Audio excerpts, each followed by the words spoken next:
The key to the front door was heavier than it should have been. Cold, too, as if it had been resting in ice rather than the mailbox's lukewarm shade.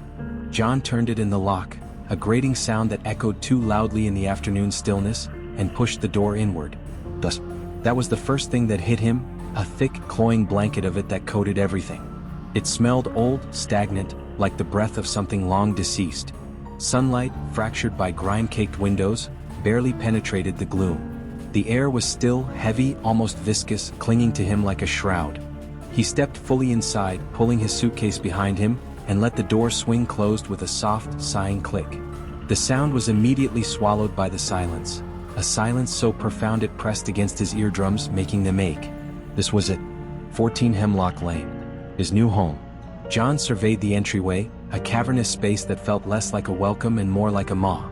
Dark wood paneling lined the walls, swallowing the meager light that dared to venture in. A staircase, shrouded in shadow, ascended into the gloom of the upper floors, its carved banister gleaming faintly beneath the dust. To his left, he could just make out the archway leading into what he guessed was the living room. To his right, another arch, perhaps the dining room. It was impressive in a decaying, Gothic sort of way. Definitely old.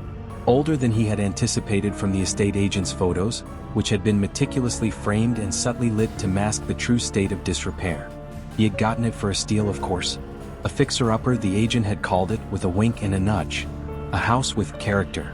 Character, John thought, was one way to put it. Menace was another. He dropped his suitcase with a dull thud onto the floorboards, the sound swallowed by the oppressive silence.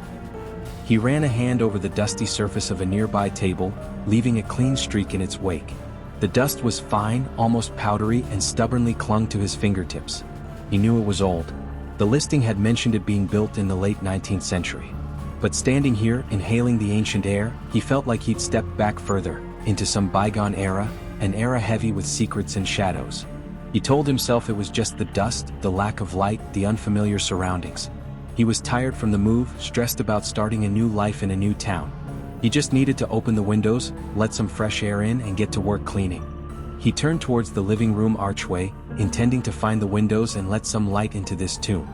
As he moved, a floorboard creaked beneath his weight, a sharp, cracking sound that startled him in the stillness. And then he heard it. A whisper. Faint, barely audible, like the rustle of dry leaves in a windless forest. It seemed to come from, over there, from the far corner of the living room. John froze, his heart quickening its pace. He held his breath, straining to hear over the pounding of his own pulse. Silence returned, heavy and absolute. He shook his head, a nervous laugh escaping his lips. Just the house settling, he muttered to himself. Old houses creak. That's all. He took another step and the whisper came again. Closer this time and distinct? Was it words? He strained to decipher the sound, his brow furrowed in concentration. It was too soft, too indistinct. Like someone speaking just beyond the threshold of hearing, their voice muffled by distance and layers of fabric. He took another step, moving further into the living room, towards the corner where he thought the sound originated. The whisper seemed to grow slightly louder with each step, evolving from a rustle to something almost formed. And then he heard it, a syllable clear as a bell despite its hushed tone. John? His name.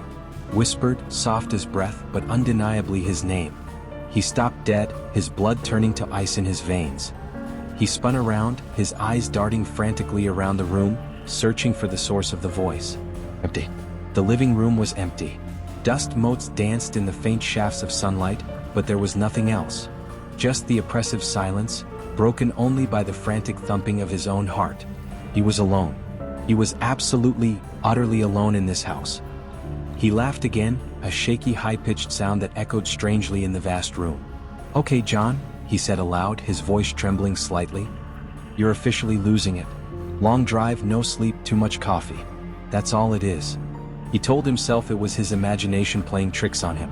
Stress, fatigue, the unsettling atmosphere of the old house. There was no whispering voice. There couldn't be. He forced himself to move, to walk towards the corner of the living room. As he approached, he noticed something he hadn't seen before. In the corner, tucked away in the shadows, was a closet. Not a built-in closet, but a freestanding piece, made of dark, heavily carved wood, like the paneling in the entryway. It was tall and imposing, its door closed, its brass handle dull with age and tarnish. And as he drew closer to the closet, He heard the whisper again, clearer now, undeniably coming from behind the closed door. "John, secrets." His breath hitched in his throat. This wasn't his imagination. He wasn't hallucinating. Something was whispering his name from inside the closet.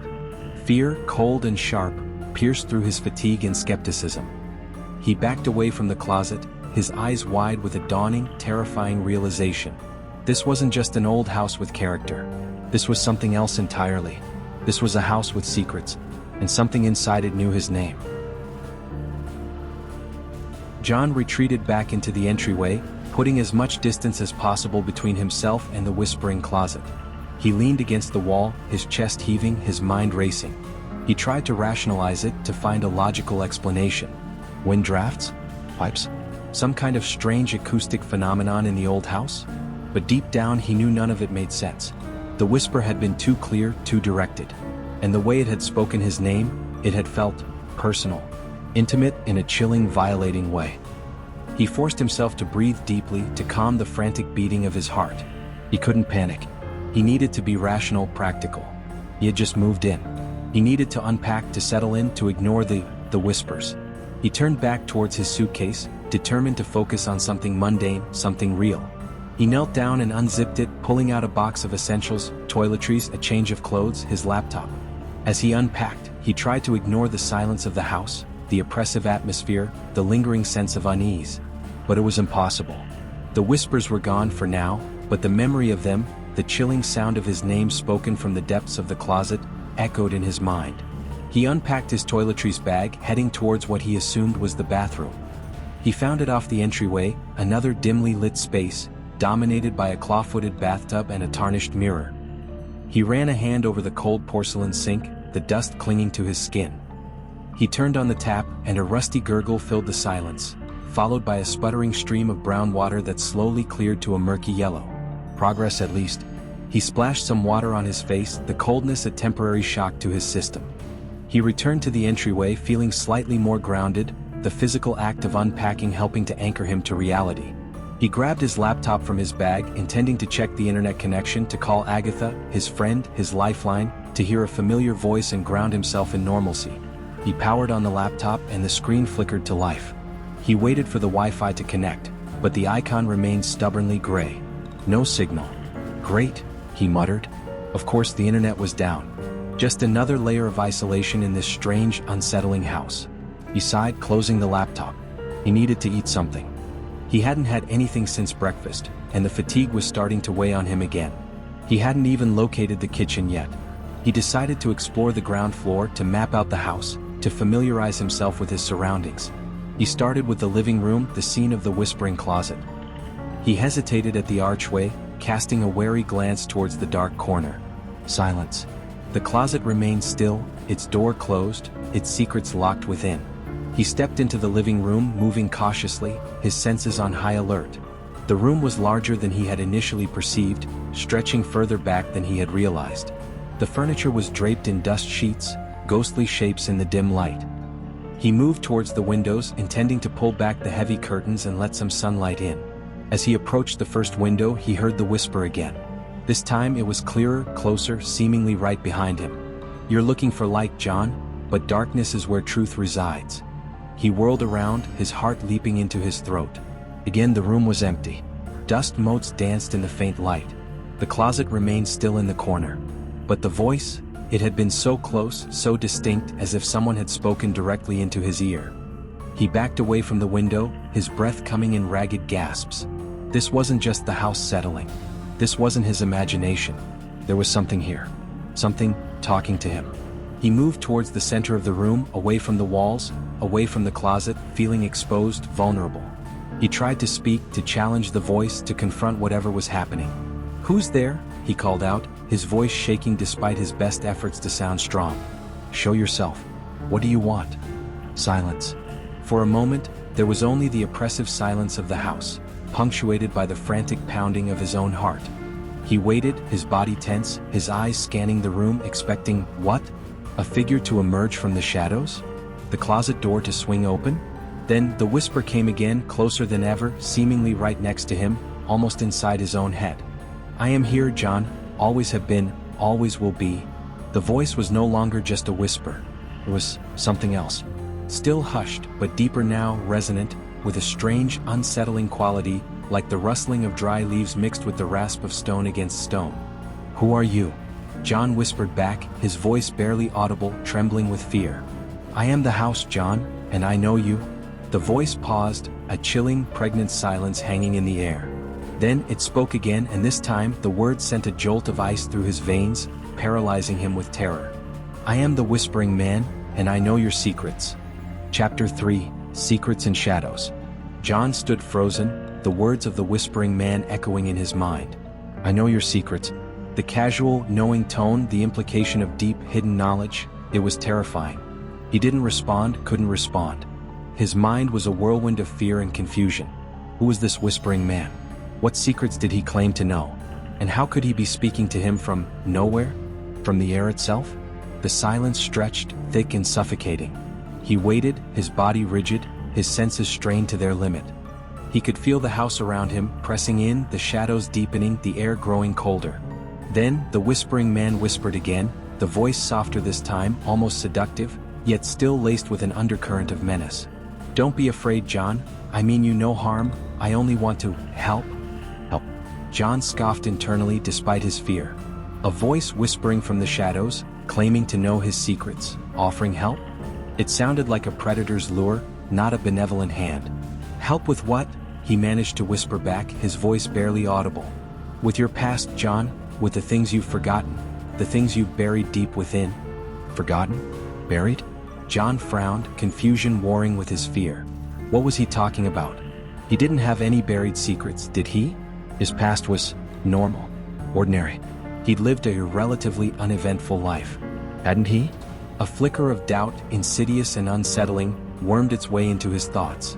Was his memory always reliable? Had there been moments, gaps, things he couldn't quite recall, things he'd pushed aside, things he'd forgotten? "What have I forgotten?" he whispered, the question barely audible, more to himself than to the unseen presence. "So much, John, so much you've tried to hide from yourself, but I see it all, I know it all." The Whispering Man's voice grew closer again, almost directly in his ear. "The darkness in your heart, John, the things you've done." Darkness in his heart? Things he'd done? John recoiled instinctively, taking a step back. He felt a surge of anger, a denial rising within him. "That's not true," he hissed, his voice gaining strength. "I haven't done anything." "You're lying. You're just trying to scare me." A soft, chilling chuckle echoed around him, the sound seeming to emanate from everywhere and nowhere at once. "Scare you, John? Why would I want to scare you? We're just getting to know each other, aren't we?" The chuckle faded, leaving behind a lingering chill in the air. Silence returned, but it was different now. It wasn't just silence. It was waiting, expectant, as if the house itself, the very walls and shadows, were holding their breath, watching him. John stood there for a long moment, his mind reeling. He needed to get out of this room. He needed to escape the oppressive atmosphere, the whispering voice, the suffocating sense of dread. He turned and fled, stumbling back towards the entryway, his heart pounding in his chest. He didn't stop until he was back in the relative openness of the entryway, away from the shadowed living room, away from the whispering closet. He leaned against the wall again, his breath coming in ragged gasps, his body trembling. He needed to think. He needed a plan. He couldn't stay in this house if this thing was going to keep talking to him, whispering secrets, claiming to know his past. He pulled out his phone, hoping against hope for a signal. Still nothing. Isolated. Completely isolated. He closed his eyes, trying to calm himself, to regain some semblance of control. He thought of Agatha. Her calm, rational mind, her unwavering support. He needed to talk to her. Even if he couldn't call, he could drive to town, find a signal, contact her, tell her what was happening. The idea sparked a flicker of hope within him. Action. He needed to take action. He couldn't just stand here, paralyzed by fear, listening to whispers. He straightened up, taking a deep breath. "Okay," he said aloud, his voice stronger this time, laced with a newfound determination. "I'm not staying here and listening to your nonsense, Whispering Man. I'm going to town. I'm going to get some help." He turned towards the front door, his hand reaching for the heavy key in his pocket. As he did, the Whispering Man spoke again, his voice laced with a new note, something amused? Condescending? "Town, John? Do you really think you can escape me by leaving this house? I am everywhere, John, even in your own mind. John paused, his hand frozen on the key. He looked back towards the living room archway, his heart sinking again. Was it true? Was the whispering man really everywhere? Even inside his own mind? He shook his head, pushing the doubt aside. He couldn't let fear paralyze him. He had to try. He had to escape, even if only for a little while. He turned back to the door, inserted the heavy key into the lock and twisted it, the grating sound echoing in the silent house. He pulled the door open and stepped out into the afternoon sunlight, blinking against the sudden brightness. He turned back to look at the house at 14 Hemlock Lane, standing silent and imposing against the backdrop of the overgrown garden. It looked ordinary in the harsh sunlight. Just an old, slightly dilapidated house. Nothing outwardly menacing. But he knew better now. He knew what lurked within those walls, within the shadows, within the very air itself. The whispering man was there, waiting. And he claimed to know John's secrets. Secrets John himself wasn't even sure he knew. Chapter 4. Lost Memories. The sunlight was a brief respite, a momentary illusion of normalcy. As John walked down the overgrown path towards the street, he felt the house behind him, a palpable presence, watching, listening. The whispering man's words echoed in his mind. I am everywhere, John, even in your own mind. He tried to dismiss it as psychological manipulation, a scare tactic. But a cold tendril of doubt snaked its way around his heart. What if it was true? What if the whispering man wasn't just confined to the house? What if he was already inside him? He reached the street, a quiet residential lane lined with trees, their leaves rustling gently in the breeze. He breathed deeply, trying to clear his head, to ground himself in the tangible world. The houses across the street looked normal, lived in, signs of life, cars parked in driveways, curtains twitching in windows. Normalcy. Something he desperately craved. He started walking, heading in the direction he thought was towards town. He hadn't bothered to check a map before moving in, relying on the estate agent's vague directions. He hoped he was going the right way. As he walked, he tried to focus on his surroundings, to ignore the lingering unease, the echoes of the whispering man's voice in his mind. He noticed the houses, their varied architecture, the meticulously manicured lawns, the vibrant flower beds. Normal. So reassuringly, boringly normal. But even as he tried to immerse himself in the everyday world, the whispering man's words continued to gnaw at him. Secrets, darkness, forgotten. What secrets? What darkness? What had he forgotten? He racked his brain, trying to dredge up any hidden memories, any suppressed traumas, any buried truths. But his mind drew a blank. His past seemed ordinary. A typical childhood, uneventful adolescence. A steady, if somewhat unremarkable, adult life. Nothing extraordinary. Nothing dark. Nothing forgotten. Or was there? A flicker of something, uncertainty? A fleeting sensation like a memory trying to surface but just out of reach. He stopped walking, furrowing his brow in concentration, trying to grasp at the elusive feeling. A memory of what? He strained, pushing his mind, trying to force the fragment into focus. But it remained elusive, a phantom limb of the past, just out of reach, leaving behind only a vague sense of unease, a prickle of anxiety. He shook his head, frustrated. This was ridiculous. He was letting the whispering man get to him. He was starting to doubt his own sanity, to question his own memories. Exactly what the voice probably wanted. He started walking again, faster this time, determined to put distance between himself and the house, and the insidious doubts that were starting to creep into his mind. He focused on his destination, on getting to town, on finding a phone signal, on contacting Agatha. He walked for what felt like a long time, the houses gradually thinning out, the residential streets giving way to more commercial buildings. He saw a sign for the town center, pointing him further down the road. Relief flooded through him. He was going the right way. He finally reached the town square, a small, quaint space with a few shops, a cafe and a public park. He pulled out his phone again, and this time the Wi-Fi icon blinked to life. Signal. Finally. He quickly connected to the public Wi-Fi and opened his messaging app. He scrolled through his contacts, finding Agatha's name, her picture, smiling, bright, reassuring.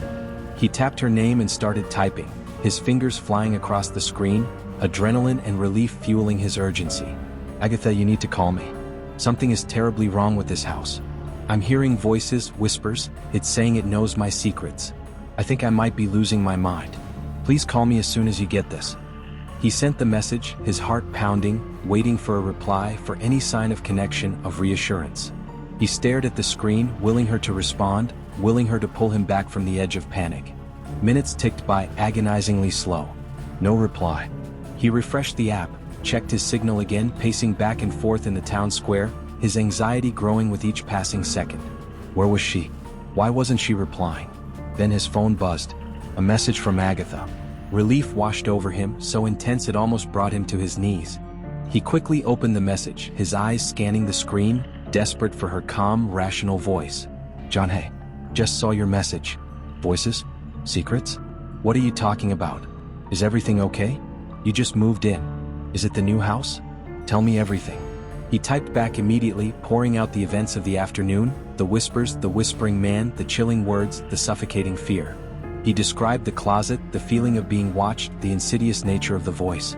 He tried to be as clear and concise as possible, but the words tumbled out of him, a jumbled mess of fear and desperation. He sent the message and waited, his breath held captive in his chest. Agatha's reply was almost instantaneous. John, okay, breathe. Deep breaths. Sounds intense. But let's not jump to conclusions. Old houses can be creepy. Maybe it's just your imagination running wild, stress, fatigue. Have you eaten anything? Had any sleep? He wanted to yell at her through the phone screen. It wasn't his imagination. He wasn't stressed, not just normally stressed, this was something real, something terrifying. But he took a deep breath, trying to follow her rational advice. He knew Agatha was trying to help, to ground him, to bring him back to reality. Agatha, it's not my imagination. I heard it, clearly. It spoke my name. It said it knows my secrets. I'm not making this up. He paused, then added, driven by a sudden, chilling thought. Agatha, it said it knows things I've forgotten, things I buried deep within. He waited, his anxiety mounting again, waiting for her reply, hoping she would understand, hoping she would believe him. Her reply came, slower this time, more measured. Forgotten things? John, are you saying you think you might have repressed memories? Is that what you're thinking? Repressed memories. The words hung in the air, heavy with implication. Repressed memories of what? Darkness? Secrets? Things he'd done? The whispering man's words echoed in his mind again. Darkness in your heart, John, the things you've done. A cold dread settled over him, deeper and more profound than anything he had felt before. What if the whispering man was right? What if he had forgotten something? Something terrible? Something hidden deep within the recesses of his mind? What if the whispering man knew the truth about him, a truth he himself had buried, a truth he was now terrified to uncover? Chapter 5. Agatha's Visit.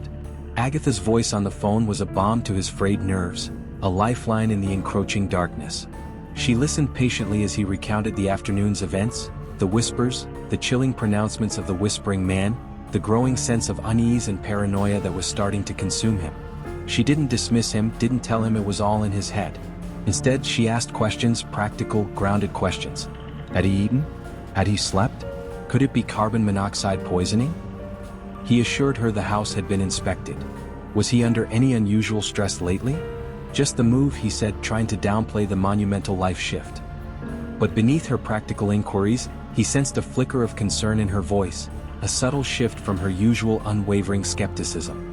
She knew him well, knew he wasn't prone to flights of fancy or dramatic exaggeration. If he was this shaken, this genuinely scared, something was clearly wrong. Okay, John, she said finally, her voice firm and decisive. I'm coming. I can be there in a couple of hours. Don't stay in that house alone. Wait for me at the cafe in town. We'll figure this out together. Relief flooded through him again, almost overwhelming. Agatha was coming. He wouldn't have to face this alone. Just knowing she was on her way, that he would have someone to talk to, someone to share this terrifying burden with, made the weight on his chest lift slightly. He waited for Agatha at the cafe in town, nursing a lukewarm coffee and trying to distract himself by people watching.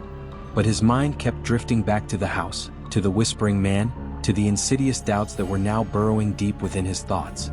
He kept replaying the whispers in his head, searching for clues, for some kind of logic, some explanation that could make sense of the impossible. 2 hours stretched into an eternity. Finally, he saw her car pull up outside the cafe. He stood up, his heart quickening with a mixture of relief and apprehension. Agatha emerged from the car, her familiar figure a beacon of normalcy in his increasingly surreal world. She rushed towards him, her brow furrowed with concern. John, are you okay? You look terrible. I'm hanging in there, he he managed, a weak smile flickering across his lips. She hugged him tightly, a warm, solid embrace that grounded him momentarily in reality. "Okay, come on," she said, pulling back and looking at him intently. "Tell me everything again from the beginning. And this time in chronological order, no jumping around." He recounted the events of the day again, from moving into the house to the whispers in the living room, to the chilling pronouncements of the whispering man. Agatha listened intently, her expression shifting from concern to a thoughtful frown as he spoke. She didn't interrupt, didn't dismiss, just listened, absorbing every detail. When he finished, she sat in silence for a moment, her gaze fixed on him, her brow furrowed in concentration. "Okay," she said finally, her voice measured. "This is weird. Definitely weird. And creepy as hell, I'll give you that." Relief washed over him again. She believed him. Or at least she was taking him seriously. "You think I'm not crazy?" he asked, a desperate edge to his voice. "No, John, I don't think you're crazy," she said firmly. "But I also don't think we should jump to supernatural conclusions just yet. Old houses can play tricks on your mind. And stress can do strange things to your perception." "But Agatha, I heard it," he insisted. "I heard it clear as day. It spoke my name. It said it knew my secrets." I know," she said, holding up a hand to calm him. "I'm not saying you didn't hear something. But we need to investigate, rationally, logically. Let's go back to the house. Let's see if we can figure out what's going on." A wave of apprehension washed over him. Going back to the house? Back to the whispering man? The thought terrified him. "Are you sure?" he asked, his voice barely above a whisper. "Yes, I'm sure," Agatha said, her voice firm. "We can't just leave you there, alone with this thing. We're going to face this head-on. Together." Her determination, her unwavering support, gave him a surge of courage, a flicker of hope in the encroaching darkness. He nodded, taking a deep breath. "Okay," he said. "Okay, let's go back." They drove back to 14 Hemlock Lane in Agatha's car, the setting sun casting long, eerie shadows across the quiet street. As they pulled up in front of the house, John felt a familiar chill creep down his spine. The house stood silent, imposing, watching them with its darkened windows, its secrets locked within. Agatha parked the car and turned to him, her expression serious. "Okay, John. We go in together. We stay together. And we try to be rational, logical, no matter what happens. Deal?" He nodded again, his throat tight with apprehension. "Deal?" he whispered. They got out of the car and walked towards the house, the heavy key feeling even colder in John's hand than it had earlier. He unlocked the front door, pushed it open, and stepped back into the oppressive silence, the waiting darkness. This time he wasn't alone. Agatha was with him. But even her presence, her unwavering support, couldn't entirely dispel the chilling sense of dread that permeated the house. The feeling that they were stepping into something ancient, something malevolent, something that knew them both far better than they knew themselves. And as they stepped across the threshold into the dusty, shadowed entryway, John heard it again, a faint, chilling whisper, seemingly from the very walls themselves. "Welcome back, John, and welcome, Agatha. I've been expecting you." The whispering man was waiting. And now he wasn't just talking to John. He was talking to both of them. The game had just begun, and John had a terrifying feeling that they were already playing by the whispering man's rules.